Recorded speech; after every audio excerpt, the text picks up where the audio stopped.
And we're underway here in the Eagle Halloween Candy Challenge. It's 50 candies. Well, for this week, we're 3 weeks out from Halloween. So Yeah. each week leading up to Halloween, we add 50 more candies, 50, right? so it'll be 150 by the time we hit the week of Halloween. That's what we agreed to, right, Eagle? I'm almost done the arrows. He's off to a Usain Bolt like start here. This guy is like Aaron Donald. He's clobbering. I want to see how many it takes from to vomit. Well, last year he did 30 out of 50, but he was complaining, "Oh, you made me talk, blah blah blah." Well, that's the idea That's of the job. Yeah, it's the idea of the joke. Sorry we made you do your job, Eagle. Yeah.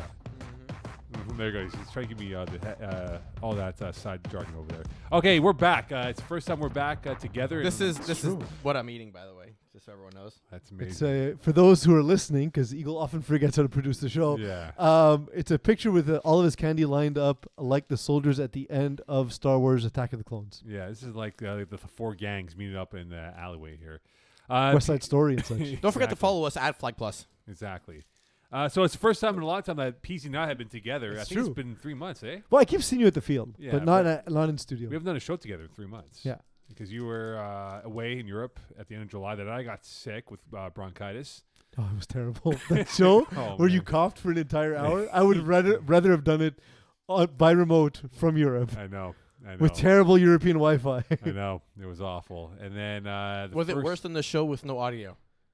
Honestly, it's the show with no audio sounded better. Yeah. Yeah. At the very least, it sounded better. Like if we had to do that again, no audio, it would have been perfect when I was coughing. And anyway, we can put the clock on, by the way. Oh, Oh man, hold on. We are really off today. yeah. So we're back. It's been a while since we've been together, since the middle of late July, I think it is.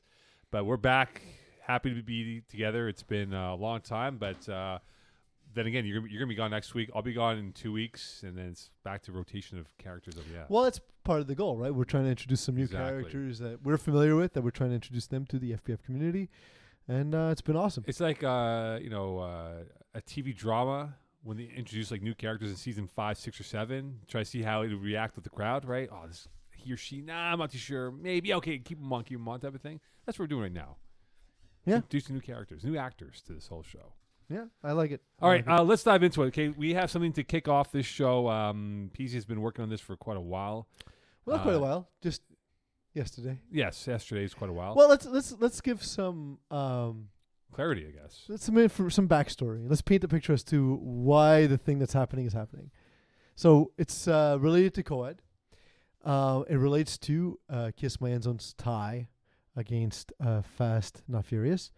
And there was a bit of controversy after the game. One that I was actually going to address head on, but I wasn't on the show.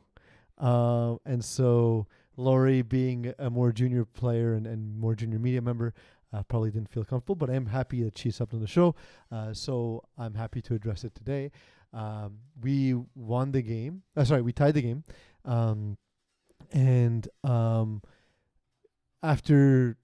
Because of some changes to our roster, Louis Bégin, who often throws drop back plays for me, and his quarterback rating is a little bit higher than his receiver rating. It wasn't an issue when Alex Noel was on the team, but now with the additional willpower in replace of Alex Noel, I didn't know because I'm not the team captain, and Alexis Dubois was not on offense, that a throwback play would cause us to bust the cap. As soon as we noticed, we reported it directly to Eagle and to FPF. Not you. me, Yes, the not you, entire sorry. committee of people Correct, who review this correct. stuff. I'm saying it was sent to you, but then it was sent. You sent it to the committee, which doesn't involve me, incidentally.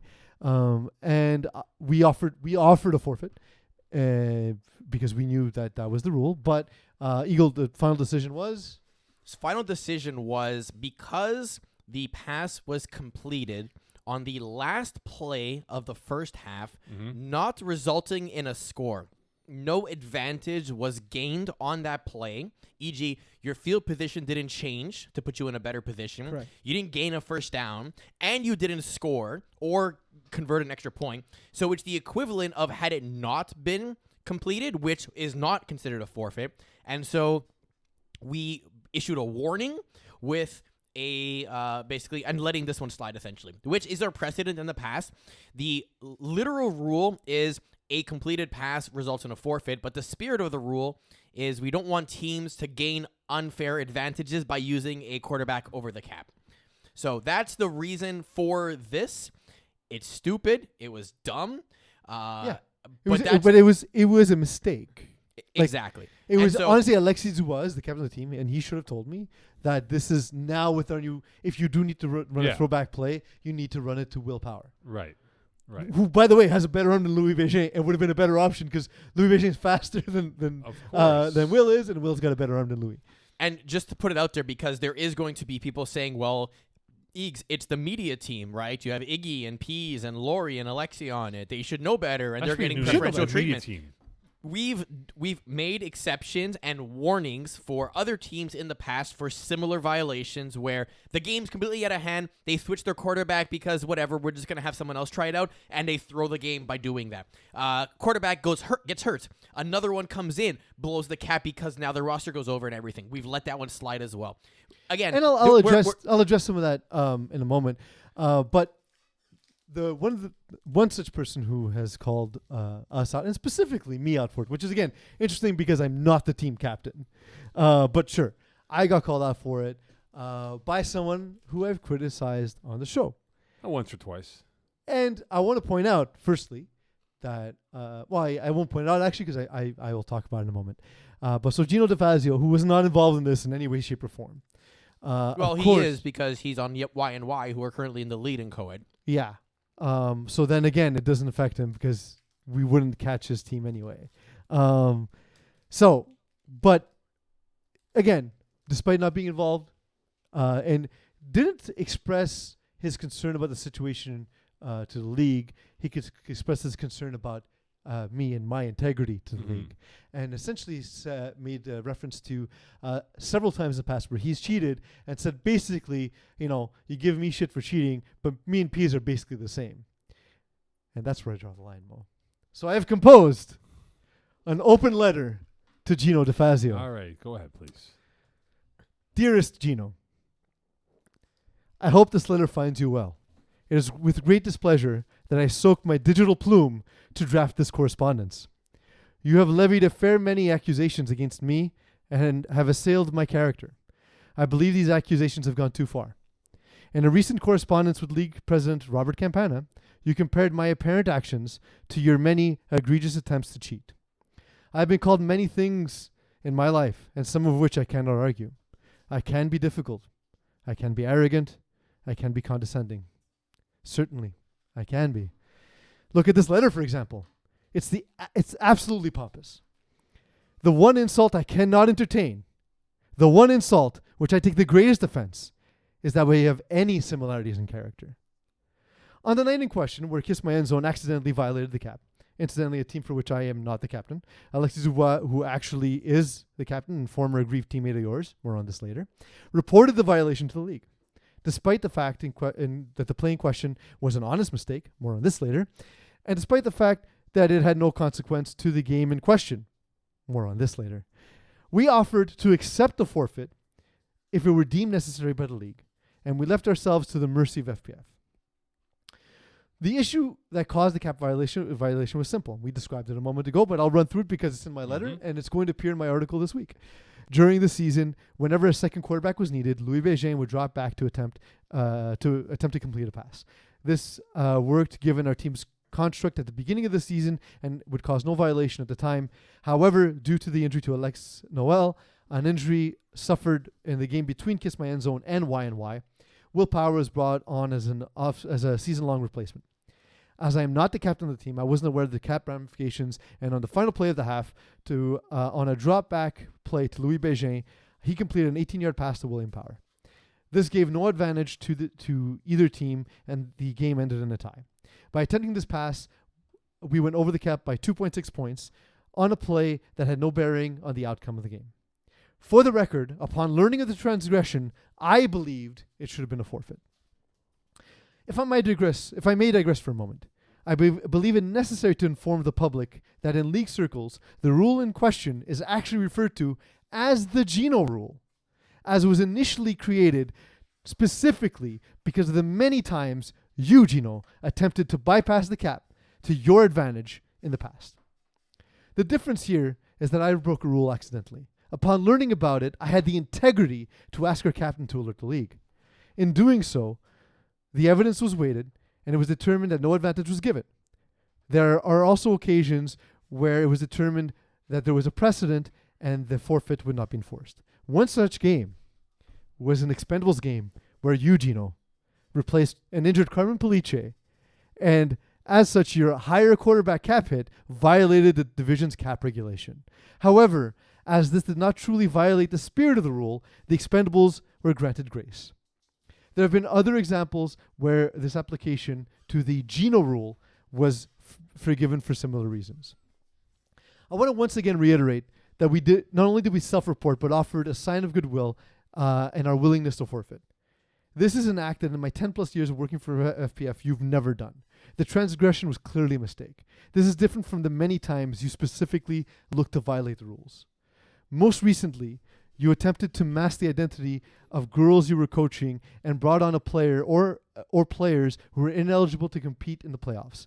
Not only did you cheat the girls you were coaching out of an opportunity to compete in the finals, but you dishonored the title of coach and displayed behavior that I consider to be deplorable and in poor taste. You also mentioned to Rob that I trash talk about you on the podcast. I vehemently disagree. Not only have I been complimentary to your success and your abilities, and also your abilities. My issue with you is simply that I don't like you. I don't respect your character, and I don't believe your actions have integrity. Anytime I've spoken ill, it's because of those actions. I am a voice for the league and an ambassador for flag football. So when I know for a fact that you've berated and belittled players in a recreational league, as well as while coaching in our junior league, I know with certainty that you benched an 18-year-old player during the winter 2019 finals with no forewarning, and I am positive that you've had subs play instead of players who have paid for the season, and I know for a fact that you've taken several liberties with rules and have done so with no respect for the league or any regard for the flag football community. On the other hand, I'm being accused of skirting the rules when I, the butt of many jokes about being the least talented quarterback in the league, have risen through the ranks and never once asked for my quarterback cap to be adjusted. I am currently playing with a quarterback flex cap because my captain, as a show of leadership, invited me to play for a team that I love playing for, despite being the fourth most talented signal caller in my own roster. Anything I've said was in response to your own actions. It is as much the right of players to know about this behavior as it is for residents in the neighborhood to learn of undesirables living in their community. I am afraid I cannot accept the insult, Gino. You and I are nothing alike. I shudder at the thought. You and I both belong to the same FPF Hall of Fame for our contributions to the league, but in my time, I believe I've done more to grow the sport, represented well, and help others than you can ever dream of. Perhaps you see it differently. Perhaps it is everyone else that is wrong. Or maybe it's just you. I will grant you your wish, however. I see no need to discuss you in FPF media, as our discussions about you far outweigh your relevance. I will continue to cover your team with dignity as I have in the past, because I have a vast respect for your wonderful teammates who have the misfortune for playing on your teams. Thank you for your time. Okay. All right. Shots fired. No, just honesty. You know. I don't think he understands half the words you said on that. That's fine. Listen, I've never once levied an insult. It's been in reaction to his own actions, and nothing in what I said was false. And he said this where? In a Rob Campana, President Rob Campana, told me that he sent I don't know if it was a text or email complaining about me, and sort of told me what it was about. Oh. So. Yeah, I know. I counted. 27 done. I know. I noticed that. I was thinking. It was a long letter, to be fair. Well, I think the letter coincided with his spirit that he had, man. He had like this adrenaline pump going one after another, man. That's what I'm doing. I'm just trying to help the community. Well, that's the whole point. Yeah. See what happens when I don't talk? Yeah, exactly. You just devoured that, man. I apologize to Megan for me, Eagle. Yeah, she's gonna be upset. Who's she gonna be pissed off at? You. Me. You or I? Me. It's a. Oh man. If there's a power ranking of who she's upset at, I'm last. And You're second, and Eagle's most. Oh man, like to be a fly on that wall when Eagle comes home, and oh boy. Well, you won't like it because he'll be bouncing off the wall. Exactly, like a real bald eagle. All right, let's dive into it. We'll start off with the co-ed, since we're in the co-ed division, and it's appropriate to do so. Look, Fit Squad. I've been watching this team play the last few weeks here. Peas. They're 2-1. I like him. They're a good team. Quarterback plays pretty solid. Are they on your radar now to make some serious noise to move up the ranks of the co-ed division? Honestly, I like the squad and have for a while. Alexandra Falconcourt, we saw how impactful she can be in the finals game, right? When they played, I believe it was against Kiss My End Zone this summer. Yeah. And we've seen, for example, Salim Taye and his involvement in the team and how well he's played. But I was worried about the quarterback situation because they brought on William Brouard, who was not the quarterback last season. Right. It was Felix Goulet. Yeah. But Brouard's been excellent. It's they've only played 3 games, so it's a bit of a smaller sample size, but averaging 5 touchdowns a game. They kept up with Free Smoke, who is a team who maybe we need to pump the brakes on them a little bit, but we were high on them to start the season. Yeah. They beat up on Sneaky Snakes, who are struggling, and Badgers, who are struggling. So the one loss did come against Free Smoke, but it was a game where they're competitive. And they've scored 5 touchdowns in each game. That's a big deal to me. Yeah. That's, to me, a sign that this team can compete against anybody. Yeah, and also their defense is pretty solid. I mean, Vincent Bastrash, who's a former basketball player, family is all basketball ballers, had a monster game on Monday, and he is definitely he's a matchup problem on both sides. As a snapper, his yards after catch are pretty strong, and as a defensive player playing as a corner, I think he's a really good player.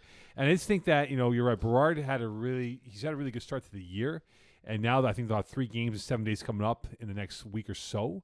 So we'll have a better idea of who they have. They'll have LPP. They'll play La Secte, which they should win it, and Y&Y, which will be the big test for them in a fortnight's time. And it's the kind of team that could give Y&Y some trouble, too, because of the depth. Yeah, depth. And I think this, Gino not being familiar with this team, I'm sure Gino's going to have his recon done by then to watch film on them at some point and figure out if they broke the cap. I don't know who you're talking about there. Yes, that dude. But look, they could definitely move up the ladder here, and their target could very well be anywhere between 3 to 5, 3 to 6 that they finish off the opening round of games that they have left in their schedule. Yeah, Laurence Pompergin also great piece, and Hugo Lepin's speed makes him dangerous as well. Right. It's a team just across the board. The worry was the quarterback play. Yeah. So scoring 5 touchdowns a game is great.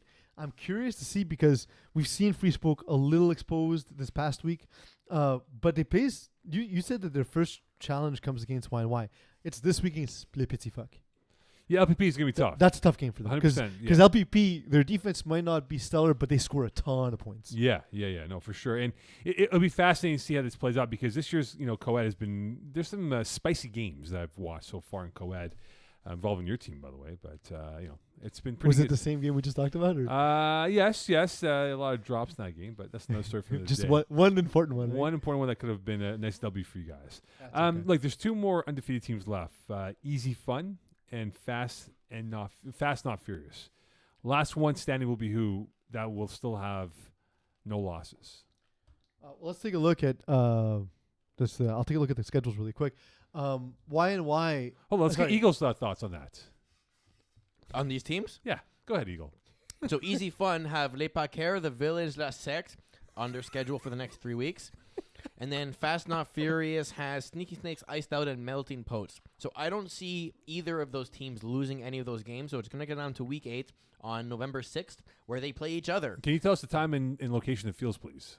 That is going to be Lachine 2, Sunday, November 6th at 7 p.m. So I give the edge in the head-to-head to Fast Not Furious. I think they're the best roster in co-ed. Easy Fun might have like the best set of position players. Yeah. But the quarterback advantage goes... Like, it's close, and then the quarterback advantage goes to Miles Gibbon, obviously. Who's done, I think he has 1 INT so far this year. Dude's got a rocket, man. Oh, he was a top-end quarterback. Played at University of South Alabama for a while. Yeah, it's clear he's an NCAA quarterback. But, it's years ago. But he threw a ball in our game to the back of the end zone, and I was like, that's a beautiful ball. Like, that ball arrives, your ball's still in the air as that ball's already there going to the next play type of thing. No, he's a really good quarterback.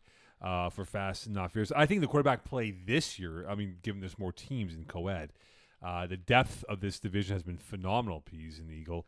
And it might come down to that one throw, and he might be that guy that can make that one throw that could put them in position to win a championship or going towards a key part of the season. So, I look at that right now with Fast Not Furious. I'm going to say they're the last team standing because that roster as a whole, as I said before, Peas, talented, a lot of size to work with, and they have a lot of FPF experience that can definitely make a run as well. So, as Eagle is now in the Smarties right now, diving in. So how many are we at now, Eagle? Let me see. 10. I have 18 left. 18 left. Wow, he's gone through 32. That's insane. And we're not even through 20 minutes of the show. I don't think I can eat 3 of those in a sitting. And neither I can't eat like one bite of those. Anyway, It's rough to watch. it definitely is. Well, rough to watch. if you had to, like I know you don't normally eat it, but if you had to, because similarly, I don't eat chocolate or candy. Yeah, I'm not a big candy guy. So like, once a year on Halloween, my wife and I will have some candy, right. and I might have 3 of those in the entire day. Like and that's me forcing it down. Like Yeah. I have trouble eating The candy. irony is about like 16 of these boxes to give out to kids. But I'm saying if you yeah. were to push yourself, how many do you think you could eat? My God, maybe like 10 tops. But like in a day, right? Like not in a half hour. I mean, yeah. in a sit down, maybe a little bit more, but Because in a we're day- 18 minutes into the show. Yeah, I know. And this guy's like, he's During pulverized. Easter, I eat a Costco bag of mini eggs in a day. Jesus, oh my God. This guy's like a kid, man. Holy bleep. Anyway, look, the big game this week in women's is Brutes against Vortex. Tail of the tape, keys to this game here, Peas. They play Sunday in Lachine. We know that Vortex did beat Brut earlier this season. So now, does anything change from the tail of the tape with these two teams going at it this weekend? Vortex have 18 points allowed through 5 games in the season. It's very impressive. And like part of it, like the whole saying that offense is your best defense. Yeah. Part of it is that they're always on attack. Gabriel Vanier is always looking to throw downfield. I think if Brut want to have a chance, if their best chance to win would be that they take away the deep threats and they force yards after the catch. They force them to have to make plays with the ball in their hand. I think that's the best course of action.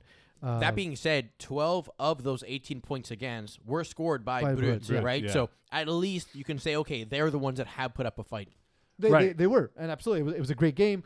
I expect this one to be a little bit higher scoring. I've heard Maud Lacasse said I've heard it said that in that game she looked a little tentative, like she didn't really know the Vortex squad as well, perhaps, or maybe the defense was just doing things that made her uncomfortable. Mm-hmm. She's so talented. I don't expect it to be an issue this time around. Right. I think, and remember, Brut have only allowed 24 points, so both teams have really good defenses. But you look at a player like Annabelle Chevrier and Lindy Flanagan, those are the two I think that will be a big part. Flanagan brings a bit of steel to that defense with her physicality that she has. And that might be required in a proper context, not in an intentional way. Did you? I'm sorry, I missed the first name. Did you mention Stephanie Baudry-Zanotti? Yeah, but everyone knows about her, right? Like Yeah. she's been in lockdown. I know she had the bulk of INTs in one game against Loup de Nord, but still, she's all over the place Exactly. in general. Like she also leads the team in tackles. She has 7 PDs. Like, no question. Like it's a big deal to have her on the field. And yes, you're right. Absolutely. It's building the other pieces around her that make them. I think excellent. Chevier and Flanagan are the two, especially Flanagan, because with the intermediate passes, she does a fairly good job with that and controlling the narrative. Yeah. So I think it's those two that will be looked upon, I think, on Sunday that can definitely be influential in the game. And if they're able to really control the 5 to 10 yard range of the LOS, the line of scrimmage, I really believe this game will come down to the last play and whoever has the last perhaps, possession. but I think really they need to take away the big time plays, that Gabrielle Vanier can make. Like, Catherine Girard is averaging 16 yards a catch. Mathilde Renault averaging 14 yards a catch. Virginie Aubout-Menard 13.7 yards per catch. Like, these are all receivers with double-digit catches, putting up that many yards per catch. Right. They're an explosive offense. It's the most fun I've had watching flag football, not women's flag football Yeah. in a long time. Was watching Vortex's first game. My eyebrows were singed. It was. Well, they ripped apart Red Nation. Dude, it was out of this world. Like, Red Nation were shell shocked. They couldn't believe, like, who are these people? Like, what's going on here? Like, they're tearing us up, And they have not recovered Red Nation. That comes to the next question, right? Like, any concern for Red Nation? Yeah, I'm really concerned. Because they barely beat Loup de Nord, who were playing the second game of the back-to-back against them, and they barely beat them by, I think, like 4 or 5 points here. And I spoke to Laurie about this last week, but I think, Pease, it's Red Nation. You might have to put a red flag in between the word Red and Nation, because right now, Pease, they are nowhere near at the level of the top 2 teams of this league or conference. Yeah. I think they know that they're missing a piece. So we saw them bring in Kaya Allen Beckles, and she was targeted 14 times in one game. That's a lot. Yes. That's a lot. The reason is that they kind of remind me of, remember, like, we're old, so the old days of the Big Ten where we're just plotting football. Yeah, like, just move the chains. Like when they're playing their best, Alison Sobel is playing conservative game and then taking a shot when she needs to, and then and again, it's in her mentality too. Like, she's a gunslinger, so you know what? First and second down didn't work out. She loves to let it loose on third down, and then letting the defense carry and handle the mistakes. Yeah. But the problem is Rochelle that Valliere with another carry on this game, another 2 INTs. Yeah, she's heading towards Hall of Fame territory if she goes to that clip. first ballot. Yeah. If and also, by the way, great Y&Y player. I played against her in co-ed. Yeah. And I told her I couldn't believe how quickly she closed in on flat routes. And it's cool to see because she's someone who's been playing flag a long time. It's not someone who played tackle and then has to adjust the flag. She's so good in the flats and she can play safety as well. But the fact that you can use her anywhere on the field on defense is so valuable. And we're seeing that rewarded with the insane amount of interceptions. It might go to waste with them not being able to defend their title. I mean, they're, as Lois said last week, and I'm sure you probably agree to this, they're sort of like the link of the bottom of the league and the top end of the league. Yeah. They're just the middle team. Like I don't know if they have enough firepower. They're their own tier. Yeah, they're their own like island, you know, and they're missing some explosiveness on the offensive side of the ball. Defensively, they're still stellar. Lemise is a really good defender. Rochelle Valliere, obviously, like we talked about, and the great two-way player of Geraldine Caballo-Bante. But it feels like on offense, it's just Geraldine, it's just Gigi who's got that firepower, right? Yeah, there's no ingenuity with the offense. If it's not Gigi, then it's really who. But that's why you bring in someone like Kaya Beckles, yeah, and her ability to operate in space is insane. Yeah, it's she catches it, one cut up the field. She's excellent. What's the story of Louvre du Nord in this one? Did Melissa Anne-Xavier just carry them to 18 points just on great plays? Or are they finally starting to get some chemistry, some rapport and everything? Well, I still see a lot of incompletions. Yeah, I mean, words of encouragement for Louvre du Nord, right? I've seen them play a couple of times now. Unfortunately, they were crushed by Brut a couple of weeks ago, and which is to be expected. Yeah, but I love the team spirit, the fan base that comes out to support them. Obviously, with this being a one division format, I think if this was like a 2-tier format for FPF women's, they'd be much more competitive. They do have players that I think are competitive. They do have players that I think can compete.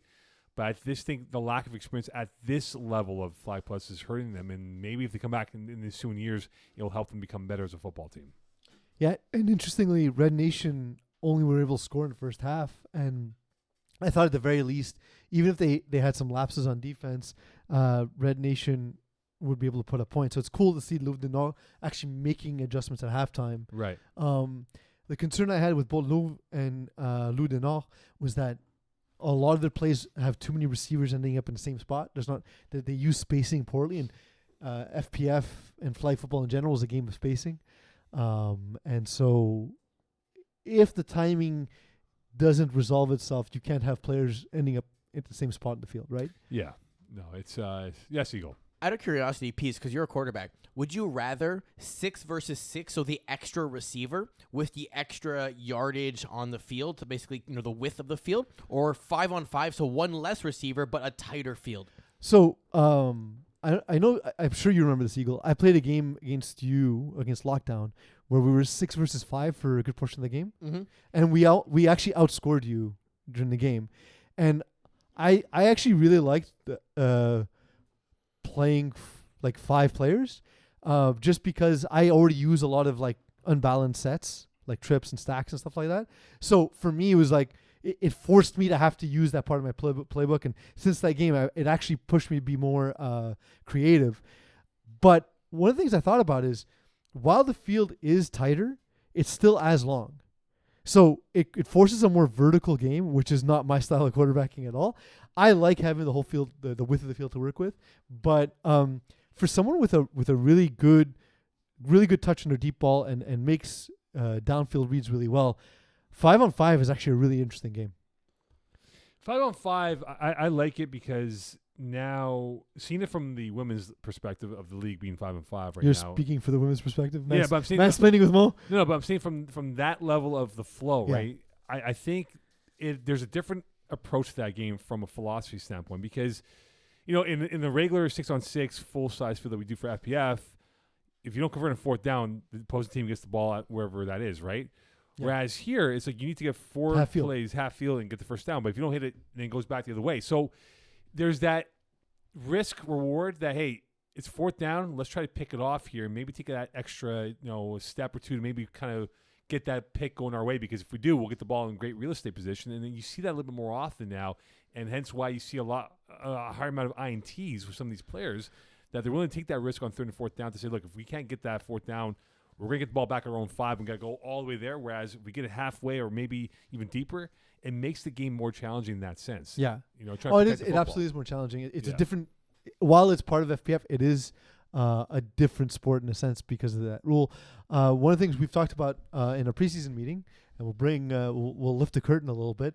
We talked about offering some divisions as FPF and offering additional divisions as FPF International, Yeah. international rules. And similarly offering a women's division that is traditional FPF as well as women's division that is international. So I think there's a lot of opportunities for us to grow as a league to adopt both versions of this sport. Absolutely, and that's what will be fascinating to see as we evolve, right, as a league, how this plays out, as this will trickle through to other divisions of the FPF world. On to Tier 3, and what we have lined up for Tier 3. Peace, are you surprised by the Ravens? They're 1-2, and they're not even in that conversation of, the traditional, hey, Tier 3, whatever division they're in, that they could be one of the best. But at 1-2, is that surprising that they're not 3-0 or 2-1 at this point? Somewhat. I thought they were going to skew towards the top of the division. I think Kiss My In-Laws and Bruins specifically are the class of the division, but I thought Ravens would be in that next tier. I didn't expect them to be towards the bottom of the division. Is this a schedule question, though? I mean, not to say like the teams they played have been stronger than them. So they lost to Arush, which to me, Ravens and Arush are the same sort of tier, but they got blown out. And they have a history of those two teams. They do. Have a history. They played in the same division for a long time, so that's going to be the case. That said, it was a game they played with Justin Sarlabus at quarterback, right? So you don't have any information. They beat Threat Level Midnight. That's to be expected. And then they take on Bandits, which I thought was fairly evenly matched, but I give the edge to Ravens because the defense of the Ravens and Emil Scaff's veritable inexperience in FPF. But Joel Hu throwing 3 interceptions this game. And that surprised me. I thought they could have managed the game a little bit better. They had another big body in Yvan Desjardins, who had a great game on offense, especially catching 5 passes, 54 yards and a touchdown. But I thought this would be a game where we see Ravens winning a close one rather than Right. This is the kind of game Ravens usually win, and Joel Ho is not the one usually who makes the 3 mistakes in the game. No, and like their schedule, they'll play the 17-year-olds in the next week or so on Tuesday. They'll have 2 games on Tuesday back to back. They'll play Voodoo as well. I saw both teams, the Eagles, there to play the 17-year-olds. They could definitely win those 2 games and get to 3-2, and they'll definitely be 4. They'll definitely get a win over Why So Serious. It's that Blue Dreamers game that could be the trickiest one on their schedule. Killer Rays are competitive, but Limos will be an interesting matchup because of the speed, but I think Yeah. that there's the size kind of nullifies a lot of those throwing windows, right. and it comes down to whether or not they can keep Zepatelli under wraps in the backfield. Who's the better team right now, Arush or Kiss My In-Laws? We know Bruins are running with this division, smoking teams by 85 million points. But between Arush and Kiss My In-Laws, who's the second best team? Bruins have a tier 2 quarterback, basically. And I think in a world where the Bruins don't exist, the best team in the division is Kiss My In-Laws.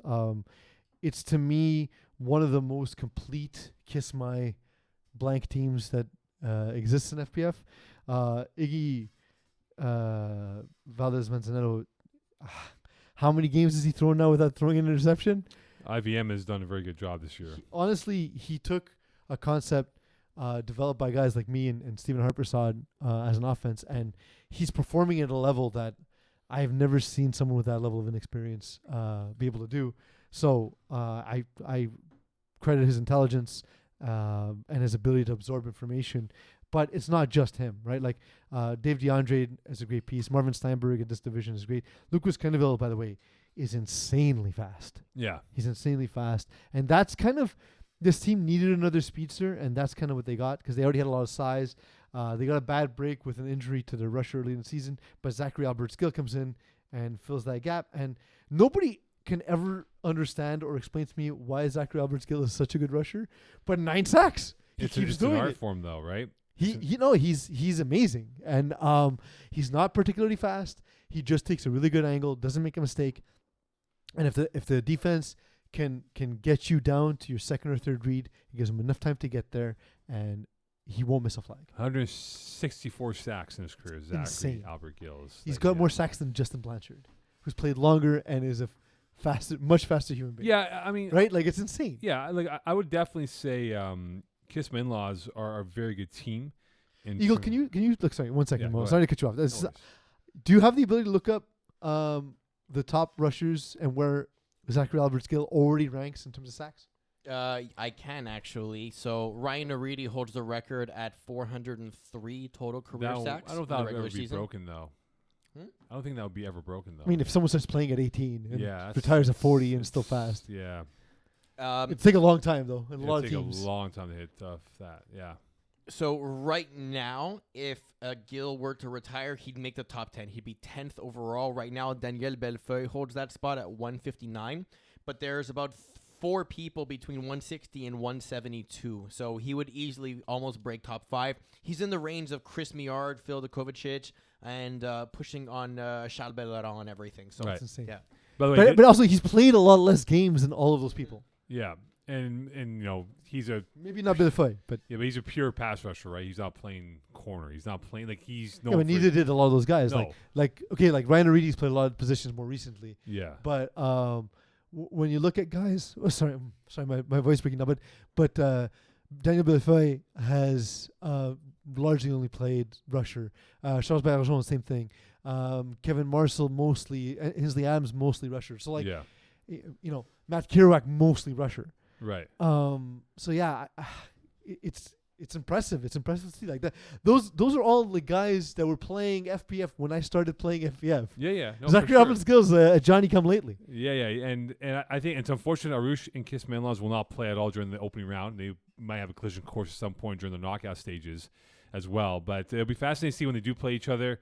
The technical approach that Iggy takes as a quarterback, IVM, against an Arush team who loves to go deep ball and explosive plays that they have moving forward here. So that's going to be fascinating to see. What's interesting is that the system Iggy plays, of which I'm very intimate, people consider it like a check down system, but you're actually not looking for the check down. You're looking to hit those intermediate areas and for guys to take the ball up the field. Yeah. It's not – Iggy scores on a lot of drives that are 3 or 4 plays. Right. And so, yes, he's not throwing the deep 50-50 balls, but he's getting the same results. And A good example of that was, plays. like, for example, guys like me and Stephen Harpersod, we put up a lot of yards, but we're not throwing the sideline fades, right? No. For the most part. So it's just a different way to achieve. He's the a same technician when he's a quarterback. Yeah. That's what he is. So right now, like there's obviously, because of the schedule imbalance of teams playing a lot and very little. There are teams with games in hand here, Pease. We look at teams such as Mo Khan's game in hand. Hey, it's His always like favorite that, topic. Man. Hey, I love it. Voodoo, 17-year-olds, Trap Stars, Blue Dreamers. Blue Dreamers had a big one against I forget who they played yesterday. I'm blanking out right now who they played. I didn't even score kept that game. Anyway, a team like Trap Stars, for example, they've only played 2 games, right? They're 0-2 so far, uncharacteristic for them. They're a fully loaded roster. I think they can definitely make a run into the top 8. Who's this? Trap Stars. Trap Stars. Yeah, I think they make a run into the top 8 and be much more effective with what they have now seem back. bored with the regular season. You know, like because they played in the finals, they had, they made the playoffs last season, and had some roster inconsistencies.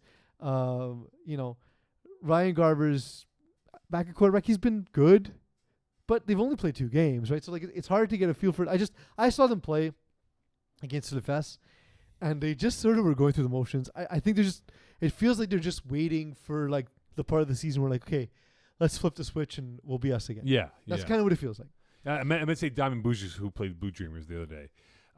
They're a good team too, by the way. Yeah, we'll get to the quarterback very soon. But I think Lockdown will make their run. Trapstars will make their run with what they've done so far. I mean, Yeah. only 2 games played, and they definitely control the narrative. Warriors, I'm quite fascinated by. Voodoo, they're 3-0. I know they beat Weisso Sears, which wasn't an easy. I mean, it wasn't an easy game to watch from a neutral perspective. When Frank K gets a pick 6, Really? he almost got 2 picks. I didn't know that. He got a pick 6 I yesterday. mean, so like Frank Hayes is a smart quarterback, so I can imagine his positioning is great on defense. Yeah. Like he can read a concept and jump something in the short. But to bring it back for 6 is a whole other story. He almost got 2 pick 6s. That's wild. Yeah. It was anyway. Lucien Pierre made a fingertip prevention of him going the other way with the pick 6. So like Voodoo, I think is a fascinating team. I think they'll kind of tail off a little bit and end up in the 5 to 8 range here with where they're at. Blue Dreamers is who I'm watching out for. They are a team that's starting to grow a little bit more.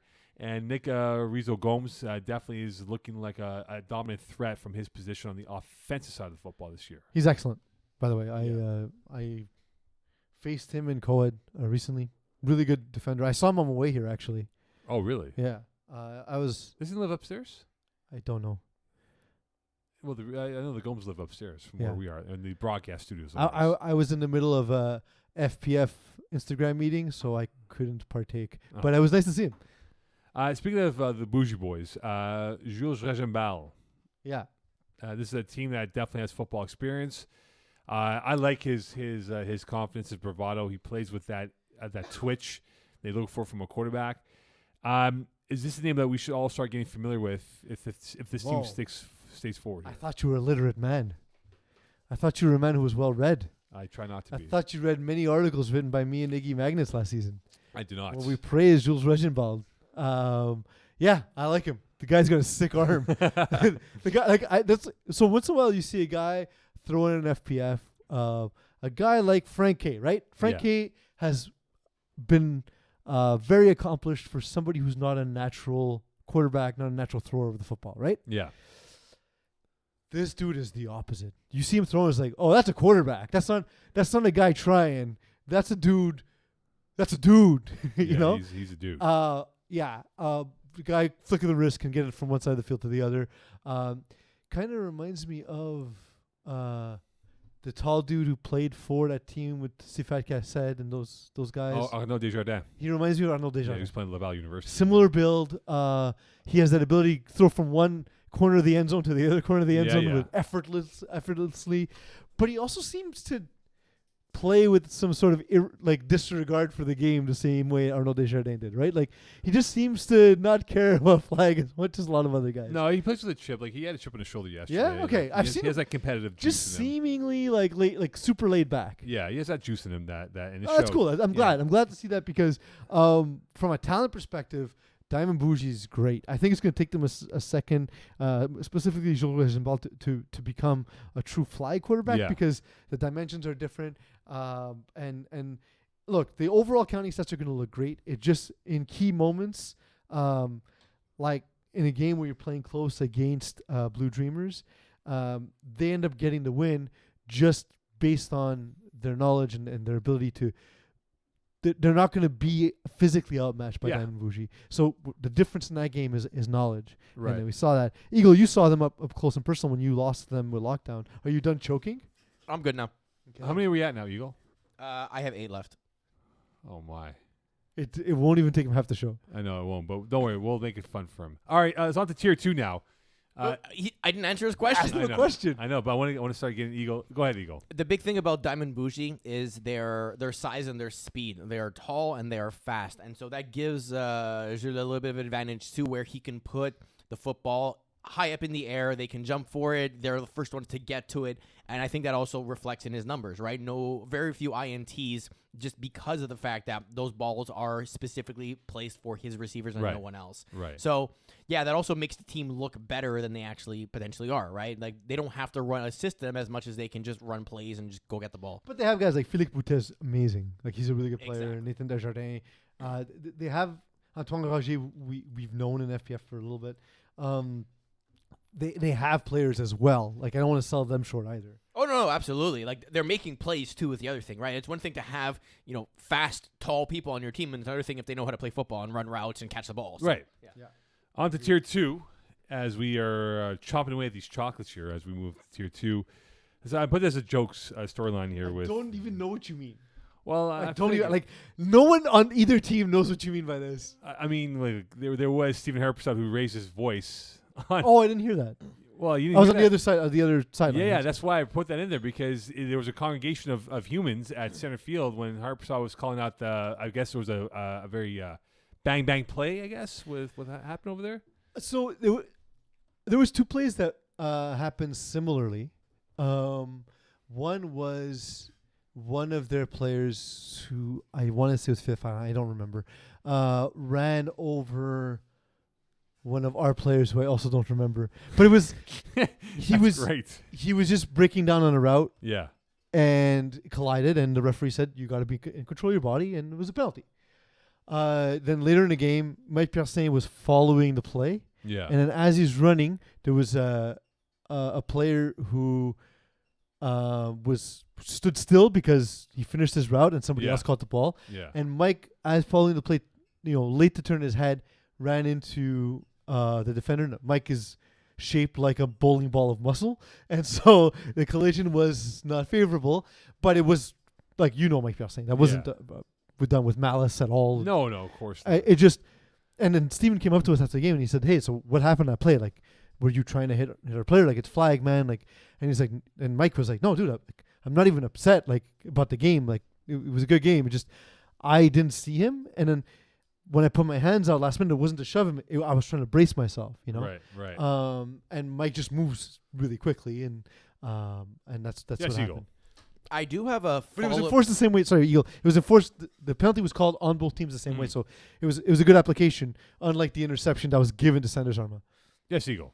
I do have a question for Pease, and it's something we kind of started in one of our internal chats. And this game is a kind of somewhat good example of it because the flex cap is in play for Kiss My Outlaws, right? Yeah. So, and It's the most in play for Kiss My Outlaws. So just for everyone knows how it works, if we notice that there's a cap violation, we check to make sure how much they're over by, and so they have an actual cap applied to them. So as long as their actual cap is lower than the participant cap number over here, they're considered good from a flex perspective as we finish the website updates to have this as a permanent thing, because this year was like the trial year for it.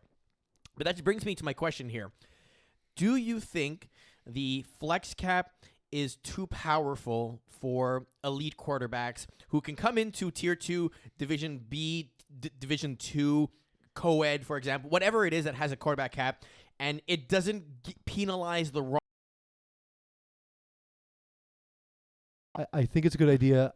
I worry about it in fall because there's less divisions in general. Yeah. That said, I think it's like, because that's like, you look at I Kiss My Outlaws, that's a ridiculous roster. And they have they have a top 5 quarterback in FPF. It's 100%. yeah, they have a first ballot Hall of Famer playing quarterback. And I was telling you, we talked about it a little bit, Eagle. You often ask me, you use me a lot of times as your measuring stick, and you say like, because I've been moving up in divisions, right? Right. And so Eagle often asks me like, so how's it going? Do you feel like out of place? So as we moved up, despite my apprehension, I've always been like, well, actually, I don't feel out of place. Mm-hmm. And so I asked Eagle about like in terms of last season. I was like, how was I in terms of efficiency? Like, where did I rank in terms of quarterback play? And I was actually 6th in the division of all full-time quarterbacks. Right. So I was like, okay, well, I was in the top part, so it makes sense that I moved to Tier 2. So that said, now that I'm one of the few quarterbacks who's not using a QB cap, it feels as though if I make a mistake, the game is over. Where I didn't feel that way in other divisions because of the lack of forgiveness. There's just no margin of error, whereas someone like Harpersad will have a greater margin of error because of how much that team could still be a strong roster with having one of the top tier quarterbacks. So And the quarterback stats represent that too, right? Yeah. I mean, like you're leading in interceptions. Jason Rossi is tied with you, but he's also very aggressive with the ball and has double the amount Look, of I'm always touchdowns going to than you, throw more interceptions as I could. It's part of the way I play the game. But it's also that like for us, we've made mistakes. It's as a team we made mistakes. It's that I can't overcome them the same way Stephen Harpersod can because he's a better quarterback. So the by a bottom good line deal. is, did Alexis Dubois start this beef? What beef? We played together 2 hours later. I know. I'm saying he started the beef. Yeah, absolutely. There you go. That's all I wanted to know. He's a look. If you ask certain undesirables in this league, they'd say he's a bad person. Exactly. Okay, on to Outlaws Mangoose. That's the big game this week here. If you had to pick a player that you would want on your team for this matchup, James Drysdale or Phil Ferrand, two of the best receivers in this tier and also on their teams.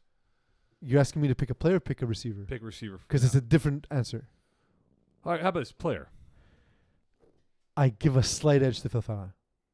Why Ferrand over Drysdale? I think he's a slightly better defender. So James Drysdale's a great reactive player. Like he when the ball's in the air, his break on it is ridiculous.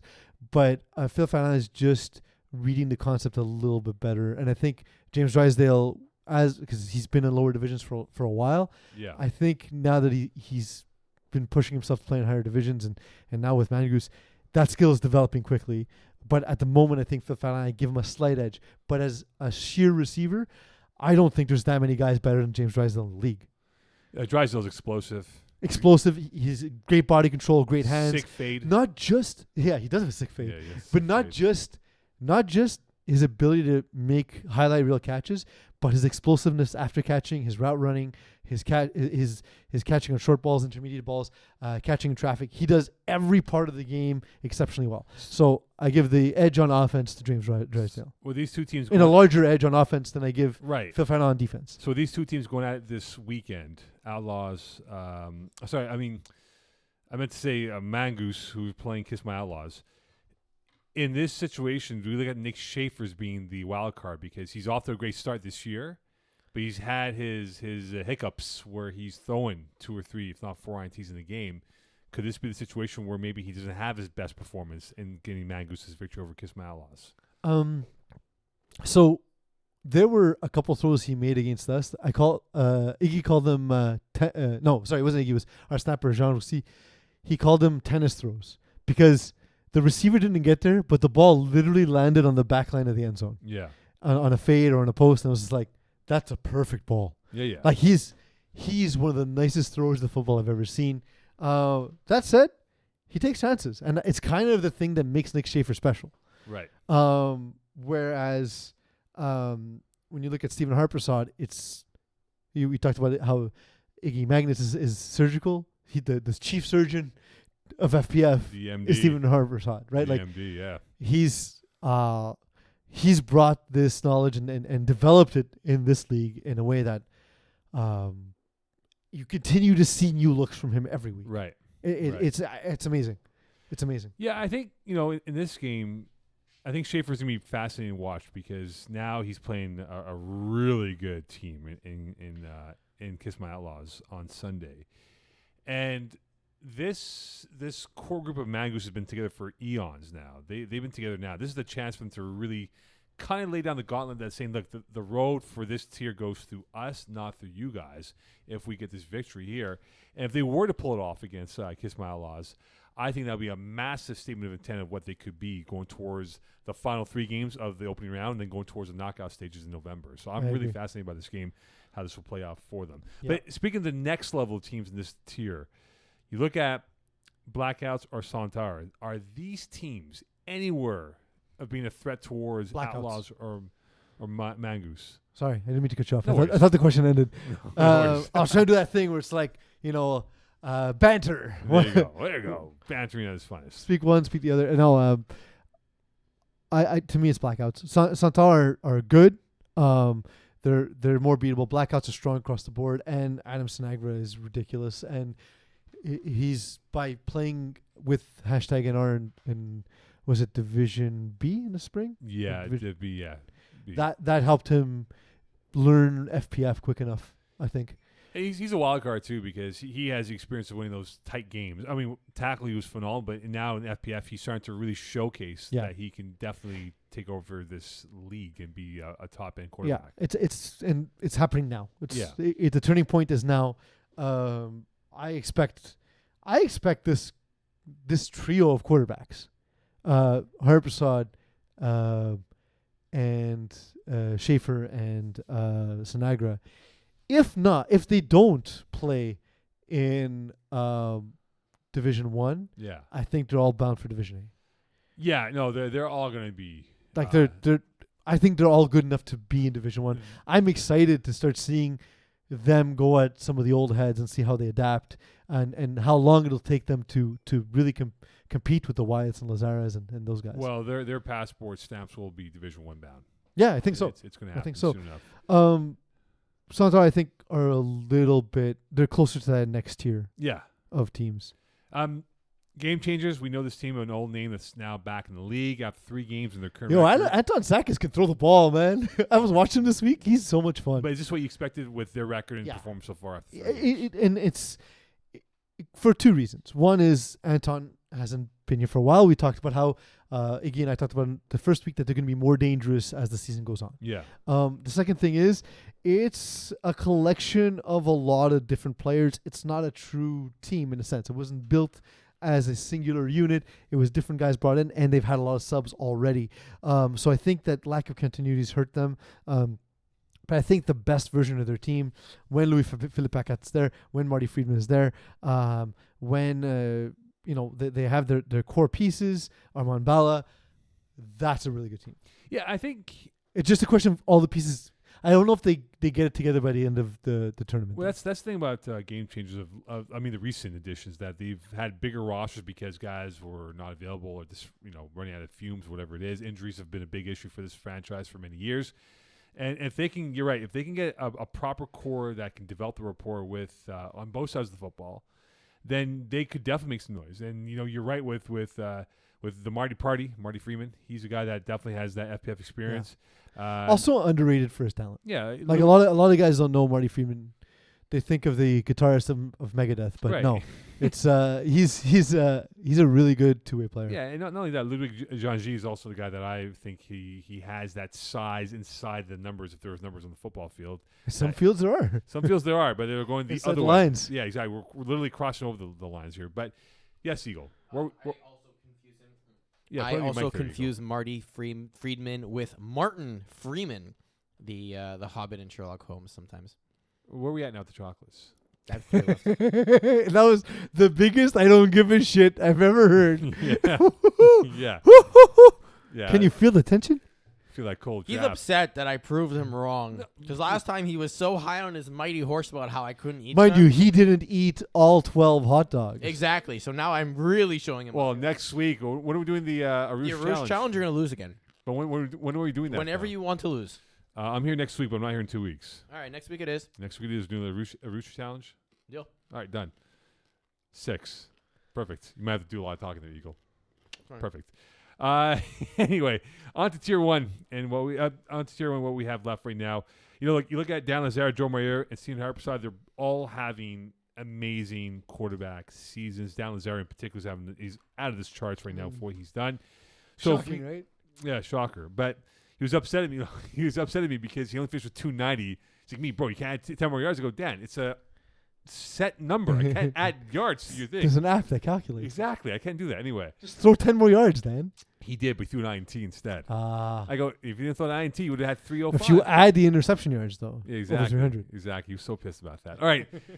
Look, most touchdowns, yards. So can I just take a quick second Yeah. to be like, there's not a better group of dudes I'd want representing the top end of FPF.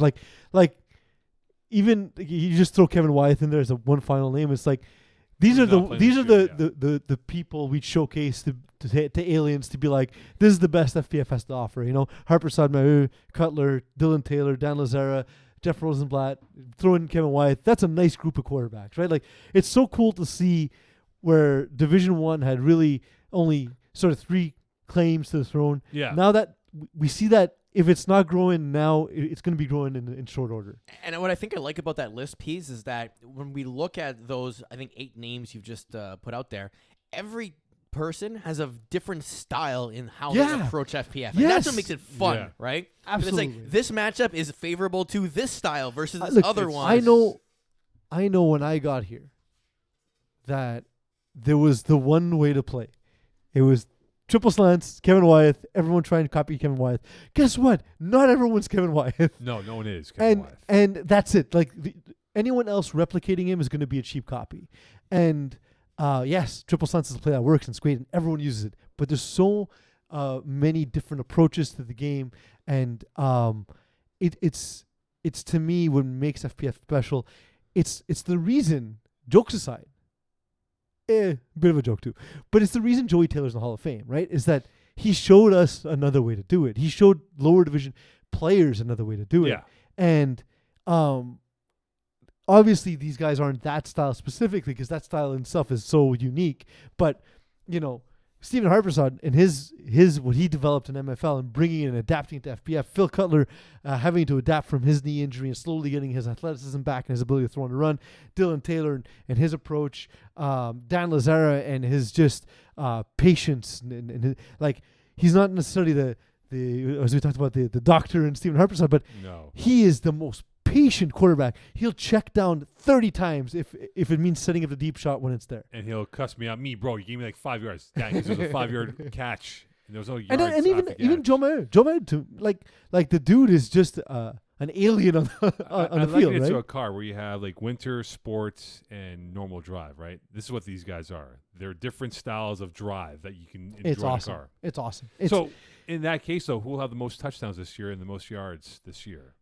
Stephen Harpersod 1,000 yards in 4 games is Yeah. insane. And Lazar's play, I think, one less than those guys. Yeah, but like 1,000 yard. Well, it's true.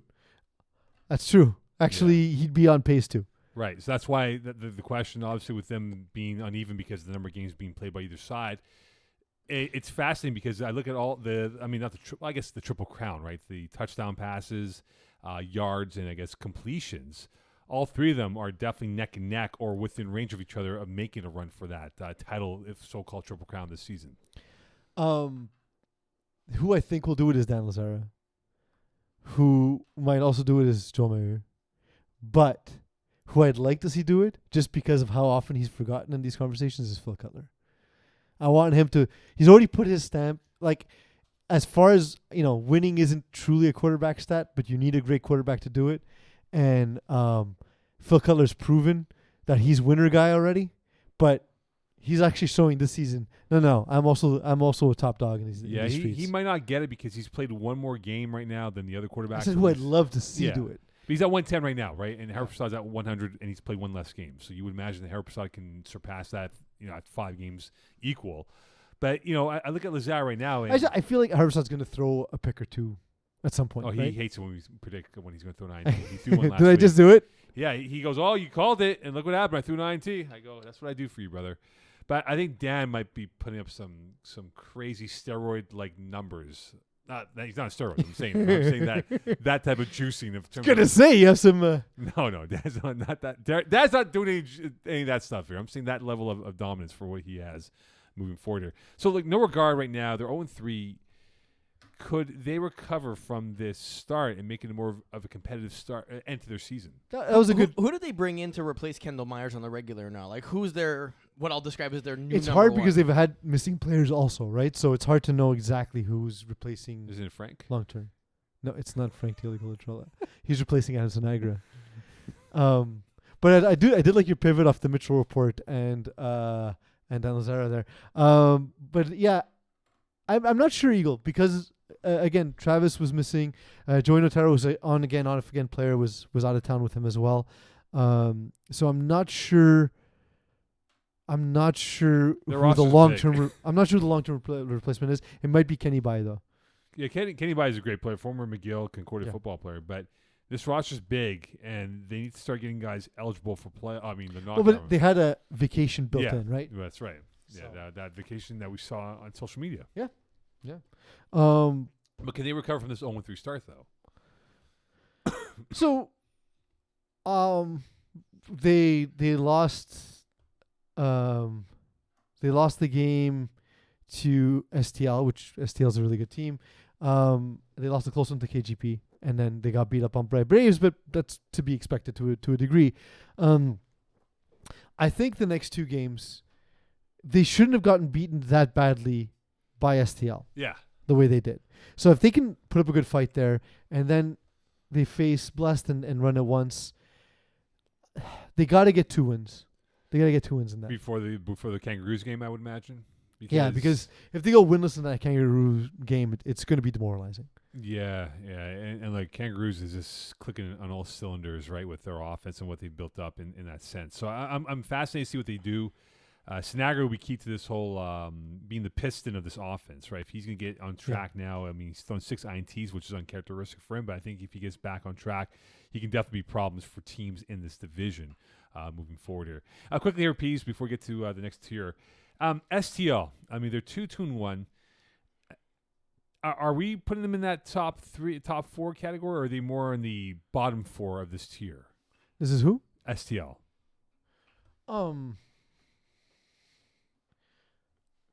I lean more towards the top because the roster is great. So are they better than KGP then? So let's put Kangaroos and Braves as one tier. Maybe Blessed, but again, like Blessed, it's a short sample size because we saw them struggle in Division B or no, Division 2 in winter. Right. We saw them struggle. Yeah. So I think Blessed, STL, KGP are kind of in the middle of that. Run It Once I thought would be better too.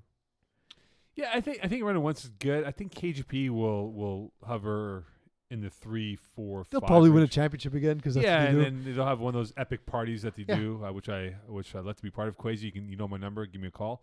But I'll be thirsty, Mo. hey, listen, Q and I, we've been talking about doing like an outing together. We might do it sooner than later. So, All right. we might do that. Date night. Yeah, pretty much. Yeah, we'll have a night out. He's been asking when we going out. I go, rest, my young Jedi. We don't go out every weekend here. We pick and choose the dates we go out. So is that an old Padawan calling the Jedi young? Yeah, I mean, Q's what, 28 now? Mm-hmm. Yeah, he's young. He's a young whippersnapper out there. So that's it, though. But yeah, I think STL they're fun to watch. I think they might be able to pull off an upset or two along the way here, and they're probably in the proper position of where they are right now at 4-5 right now, moving towards the last half of the opening rounds of games. On to tier 4 as we move along in this episode. Look, Penetrators I saw them play. Relatively easy win against Red Dragons, who were playing the second of the back-to-back that night on Monday at Loyola. But is there a team that you think could be a threat? Like, say the Turf Toes and Whip 2.0. I've seen Whip 2.0 play. They're good. They have played excellent defense. Did they make the full-time switch at quarterback? So when they started this season, it was Skylar Bailiff. No, Bailiff's now receiver. Skylar is now their top dog at receiver. And Zach Stacy. Zach Stacy's now the quarterback. If they had another quarterback, this is like a tier 2 plus receiving core. If not tier 1. Like Zach Stacy, Skylar Bailiff are both excellent. Mike B, whose name I will learn eventually, and Nick DeMalo. That's a really, really, really talented group of receivers.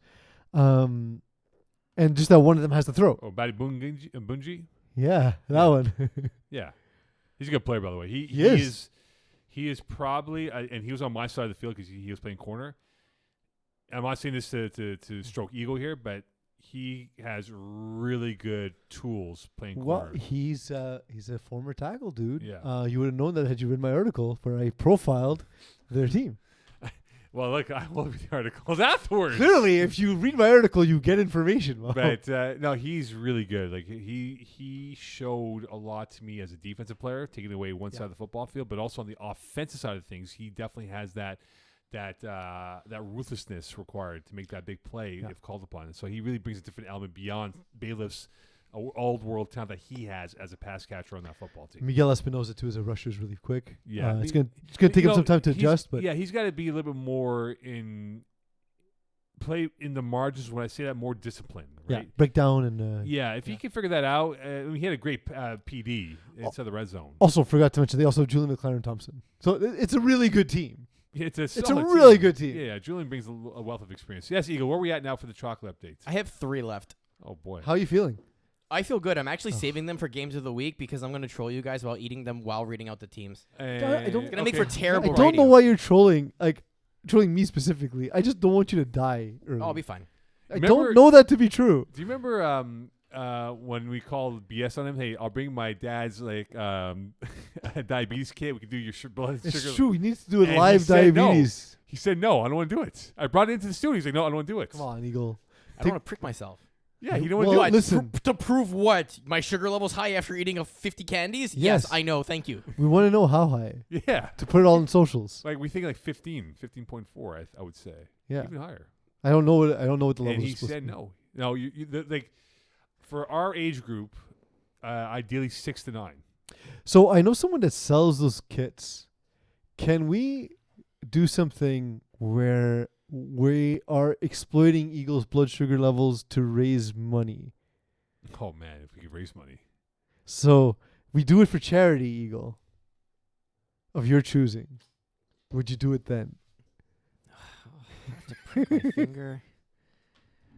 Fine, I get to pick the charity. You get to pick the charity. It can't be Eagle's Wallet Fund. Yeah, it can't be Eagles Dungeon and Doom game club over there. No, I'm Can't going be to Eagles donate it TFSA. to the Ducks Preservation Society. Oh, there Ducks you You go. know what? That's a cause we can all get behind. Ducks.org. Ducks.org. Ducks.org. All right. Primetime plays Save That the would Turf be such a good Tolls. troll to rob. It would be. Oh man, Rob would be pissed. All right, primetime against Save the Turf Tolls. That's the key game this week. The massive game for Tier 4. Who has got the edge in this game going to this pivotal duel with these two teams? So the edge to me goes to Save the Turtles. I was talking to Vincent Chung, who's playing quarterback this season for Save the Turtles. Yeah. And he's trying. He finds the quarterback position so easy that he's trying to not run so that he can share the ball more with his teammates. And I think at some point the competitiveness is going to get there, and like in games it'll get tight. Potentially a game against Primetime, for example, where he can take off. That dude can fly. Right. He can fly. Yeah. And so they don't have necessarily a ton of athletes behind them, but they're guys who play different roles well. Oh, and they actually play QB roulette before that. Also, Eagle, don't forget, we need to do QB roulette to see who's I have playing it. quarterback Oh boy, yes. for them this season, this week. But yeah, I think that's going to be a tighter game, but I think that's one where Vincent Chung's competitiveness will take over, and in key moments, if he needs to take off, if he needs to buy time, he'll do that. Yeah, I think Chunga. I've seen one game of his so far. He has a lot of confidence. I mean, he looks really comfortable in the pocket. Does not look like a quarterback that's flustered. Where's that term? He's flustered. You don't have to say the drop. He's going to play it. I don't know. Flustered. He's flustered. Just keep talking. He'll play it. I know, but you never know with this guy. This guy's on chocolate high right Played now. it last week. I heard it. I've actually tuned into our Flag Plus Instagram feed, which currently is a live view of the Blessed versus. Ooh, I don't know who's in white actually. Who are they playing tonight? Oh, there's games today? Yeah, When there's Ross tonight. start? Thursday. Yeah. Oh, that's true. That's right. Why they're Check in rescheduled? with you if we knew better. Yeah, I know, but I We lose should call track. Mo. It's the Blessed ECW game. Yeah, I essentially, lose so. track of days now because I got flipped from Thursday to Wednesday, and then it's We also weren't scheduled for Thursday. This is to make up for the games that we lost. And now we're in Saint Laurent in 10 days, I think. Loyola's done, and anyway, I lose track of where I'm at. Are we done with outdoors completely? So yeah, update. So we're done with Loyola outdoors. We're now Mondays as of the 17th, Saint Laurent for the rest of the is season. it indoors? Indoors. Thank God. I'm so done with And outdoors. we have 2 more outdoor Lavals next Thursday, and in 2 weeks from now is our last Laval. Yeah, I know. Is I it know. just Thursdays? This Thursday? Okay, good. I don't play Thursday. Yeah. So this will give you a I'm heads here. up on that, though. Okay. On to the. So right now, in terms of the game, Turf Tolls, you give them the edge over primetime. Yeah. Okay. It's Turtles and Penetrators are the best 2 teams in the division. and they might meet up again. They might meet up a couple of times at that point here. Toon Squad, they're 1-3-1. We spoke. We've been high on this team for quite a while, right? Because they've been the junior team that now moved up to the senior level. Have they It's held their own? it's a like a what is it called? Like a high school romance kind of thing. Yeah, exactly. It's a sweethearts, the high school High sweethearts. school sweethearts. There are high school sweethearts. Yeah, exactly. Have they held their own? Like in terms of hey, they're 1-3-1. They got blown, I believe, last week, but they've had some close games though overall for where they are positioned right now. I didn't see them losing the deep balls. That's a bad loss. That's a game they should beat. Yeah, deep balls isn't that great. Well, they have a player whose name is Regen No Name, who's played 2 games. Oh wow, no name. I blame whoever the scorekeeper is. I'm hoping it's not Mokan. It's not Mo Khan because I've not done the game there so far. Nobody's noticed. of all the scorekeepers, there's a player named Regen No Name. Let's see here. He has played against Wib and deep balls and he's played Also, no profile picture. So the September 18th and 22nd here. I'll tell you right now who's the scorekeepers for those games. 18th, 22nd. Those are Lachine and Laval 1. Okay, so I do Laval 2 Thursdays at that time, so that's not me. So Lachine. Likely story. Yeah, it was actually the other scorekeeper, not Rudy, that did that game. So likely story, Mo. yeah. So I'm not sure I believe your alibi. I'm quite confident I did not do that. So Adam Mantel took over for Gardner Ross as quarterback. Gardner Ross has thrown one game, but generally it's been Adam Mantel. He doesn't even have a 2-to-1 TD INT ratio. I expect a little bit more. I hope it's just gelling and learning sort of Adam's play calling and his system. And I hope that they all get it together sooner than later. Ben Arnovitz, Gunnar Ross are great players, so they're performing. That said, it just seems as though it's stagnant. Yeah, I just think that they're a group of friends, right? Yeah. That's what they are. And for sure. And but I caught a bit of them at the Loyola game on Monday, and they look slow out of the gate. Like I saw the first maybe 10 minutes of the game, and it didn't look like it was going well. No, and maybe next season they take that step. But also, they don't have our boy Chaz Presser on the roster too, right? He's in Ottawa doing school, and that's a big loss for their team because he brings a lot. Sure, but it's tier 4, and you just lost against a team that I thought was going to struggle the entire season. They finally got uniforms, by the way. Who? Deep balls. They did? They finally got uniforms. They probably they're nice. They're nice. They look like Houston Oilers uniforms. They probably just ordered them late. Oh, I saw. Yes, you're right. I saw them. It looks like Houston Oilers uniforms. Yeah, they probably just ordered them late. Unfortunately, nice uniforms. Give them that. Yeah. All right, pick one quarterback tier 4 that you're putting your money down as the next big thrower. That we're going to say, yeah, you know what? This is the guy that really has evolved. So I was hoping to go with Gardner Ross before the season because he's a guy I liked a lot, and he he's shown it, right? Yeah. But he's shown strides, but they didn't go with him this season. And so I'm curious to see if he comes back in a future season. Vincent Chung, I don't know if he's going to be a full-time quarterback, but Justin Goodman's good, man. Yeah, he's starting to grow on me a little bit. I saw there's a replay that we captured on Instagram where the ball snapped to the ground. He picked it up off the ground and still had his eyes upfield and still threw, I believe it was either a quick out or a drag across the field for a touchdown. And it was just great composure, great ability to throw off schedule. It looks to me like he's good. He's ready to make the jump. And he's a good dual threat quarterback. He can use his legs as well. I think Goodman's a great pick that you have to look at.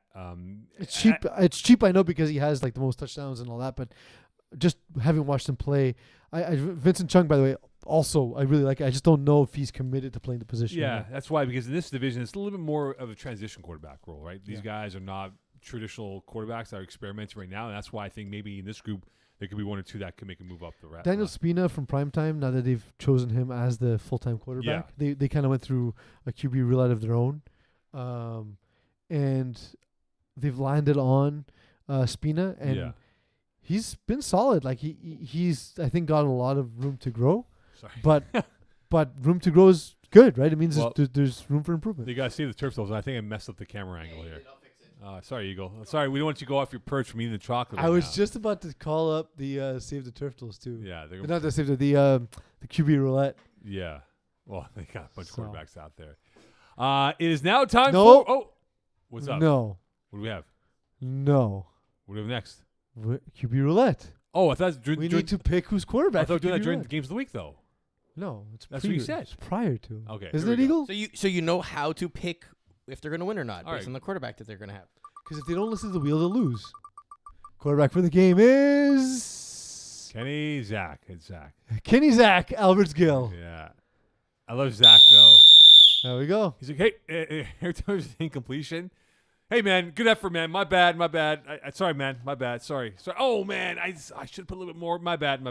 Great run by you. The one I do to tell my players is, hey, you're going to drop balls. I'm going to miss throws. It's all good. It's all good. All right, it is now time for Games of the Week. I figure with chocolate, you'd be more charged up there, you know? I mean, it's your chocolates. Seriously, step up your game, Mo. I know. 100 chocolates next week. Collision course. 100 is rough. 100 Listen, man. is- Every week you get 50 more. Well, we're doing the Roosh Challenge next week. Yeah, Mo, I don't think you're gonna make it. By the way. But what are we picking for are we doing the same thing as last year? Like the same sandwich? I can get you 12 Zatters instead because you don't eat the beef ones, right? So No, I won't get beef. you Lama Junes. I get you Zatters though. They're a little bit lighter. So 12. What's in it Isn't again? it Zatar? the other one is whatever. What's in There's it? the other ones that are Greek ones, or there's the Aleppos, which are half cheese, half spice. Those are good too. I like They're those. really good. Those are good. But they're heavy though. They are heavy. Yeah, you can eat give more. them a thicker crust, thicker Yeah. dough, Mm. though, right? Yeah, The other one's more like a thin crust. it's thinner. Yeah, but I get you 12 instead of 6. It's so. like pan pizza versus thin crust. Yeah. All right, we'll decide. We'll negotiate. All right, here we go. All right, Koei. Sneaky Snakes, Fast Not Furious. I saw Sneaky Snakes this week. They have a lot to learn. So give me Fast and Furious. Fast Not Furious. All right, Les Pas Air, easy fun. Easy fun. Yeah, he's fun. Fit Squad, Les Petits Fuck.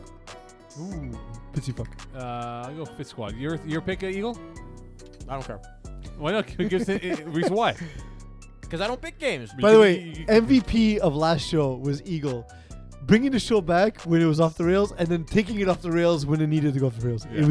It was an artist with his brush. It was perfect. Next game. Last Sect, Melting Pots. Last act. Let's select as well. Iced Out, Benchwarmers. Benchwarmers. Iced Out.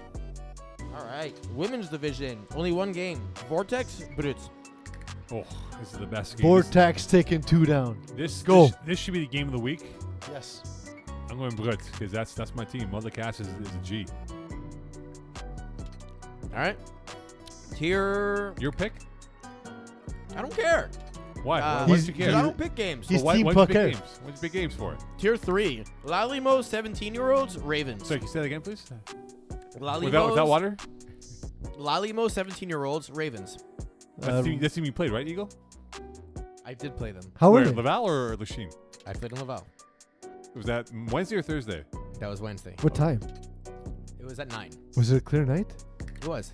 Oh, full moon? I actually didn't look. There was half Maybe? moon, actually. Yeah, it was half moon. Half So who's playing again? But is it- was Lalimo, 17-year-olds, Ravens. Was it half moon full or half moon empty? I think it's. What do you think, Eagle? I'll take Ravens. Half moon full or empty? I'll go a half moon full. Ravens. Ravens, I wasn't Voodoo. picking until you told me which moon it was. Ravens So and Voodoo. annoyed. So annoyed. Sorry? Ravens and Voodoo. Ravens. Peas. Ravens. And then Lalimo, 17-year-olds, Diamond Bougie. This is gonna be a good game. I'm gonna go Diamond Bougie. Diamond Bougie. Yeah, Diamond Bougie. Yeah. Blue Dreamers, Warriors. Blue Blue Dreamers. Nice. Trap Stars, Killer Rays. This is good. This is gonna be a fun game. Trap Stars. Killer Race. Sous les fesses, Voodoo. Voodoo. I just got Sule Fest. Sule Fest. Bruins, Warriors. Bruins. Bruins. Ravens, Why So Serious? Ravens. Ravens. And, Oh, busy week for Ravens, man. Yeah, I got 3 in 7 days. And Bandits, Kiss My In-Laws. Kiss my in-laws. In-laws. All right, we're going to go Tier 2. Blackouts, Hot Sauce Sports. Hot sauce. I can't pick it. Friends Without Danny, Beer Belly Brigade. Brigade. Oh, I forgot to say Hot Sauce Sports by 50. Brigade. Brigade. Even with Friends Without Danny recruiting more people to fill in their roster. But they haven't recruited Danny. No. Also true. Friends without Danny. Team Ethnic, Sweat and Beers. Ethnic. Yeah, ethnic. I go ethnic in a close one. Yeah, it'll be close. And Kiss My Outlaws, Mangoose, the game of the week. Kiss my outlaws. Outlaws. All right, we're going to go Tier 1. Kangaroos, Blessed. Kangaroos. Yeah, kangaroos. KGP, EasyW. KGP. KGB. Hashtag NR, STL. STL. Steel. And Tier 4, Primetime, Save the Turftles, Turfed. Turftles. The Step Bros, Wib 2.0, Whip. Web. Yeah, I like them a lot. and our last game, QB Roulette with Zachary Albert-Skill as quarterback versus Red Dragons. Unfortunately, I think Red Cuba Dragons roulette. got it. Really? Yeah, Right? roulette, yeah. And that's it for our games of the week, guys. Okay, Thank so you all I'm for on the joining me. Arush website right now, and we're looking at what are we looking at for options for MoCon next week? I mean, you're looking for veggie options. I can get Yeah. you anything you want, but We got the Zatar pizza, right? That's the one you mentioned before. that's the one I think you should get because I think they are veggie. Okay, let's go. We'll go. By the way, not sponsored by Arush, but here are the options that we have essentially. So, yeah, so I can get you the Lamajuns. I can get you the Zatars. I can get you the Anatolis, which are just cheese. The Aleppos, which have spicy pepper on them as well. And you also have the Greek pizzas. There's chicken ones. There's the sujuk ones as well. There's the pizza zatter and tomatoes, which can like a hybrid Lamajun and zatter. They don't have the Zatar. zatter and cheese ones. Just Or I go- can just get a mix of whatever you want. We got cheese pizza then. Sure you want the cheese ones? 'Cause they're heavy. We'll discuss. We'll All right. discuss. All right, cool. Again, not sponsored by Arush, but I am going to say they make really good Yeah, Armenian we'll have fun pizzas. next so. week. Next week, the Arush challenge with MoCon. Last one, boys. Last one. I'm going to put this here so everyone can Are see you it. guys? You're making it look like Are I'm eating you it. gonna do his eulogy on Monday? Yeah, well, whenever that eulogy is, I'm pretty sure I'm the one reading it. Yeah. Yeah. I'll just read my open letter to Gino Fazio. Dear Alex. Here's Gino. Sorry, Alex. Sorry, my bad, Alex. All right, we're back, but next week it won't be PZ. It'll be MoCon and insert replacement, and then in 2 weeks it'll be No, next week it's no peasy.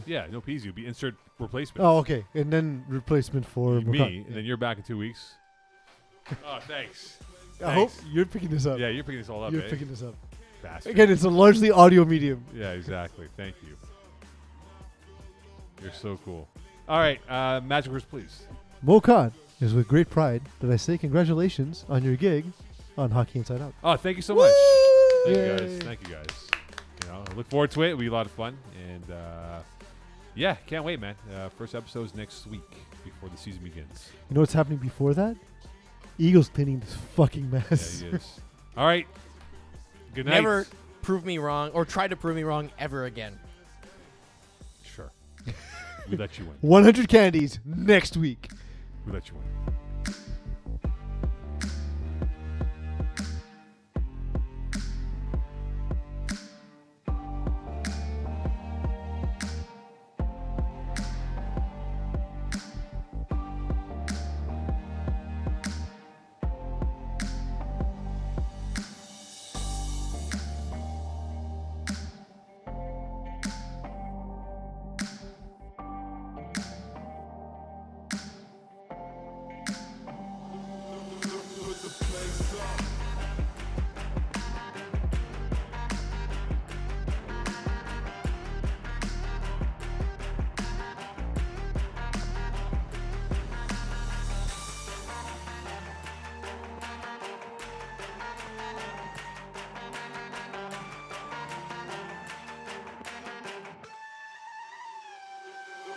Put the place up, yeah we know what we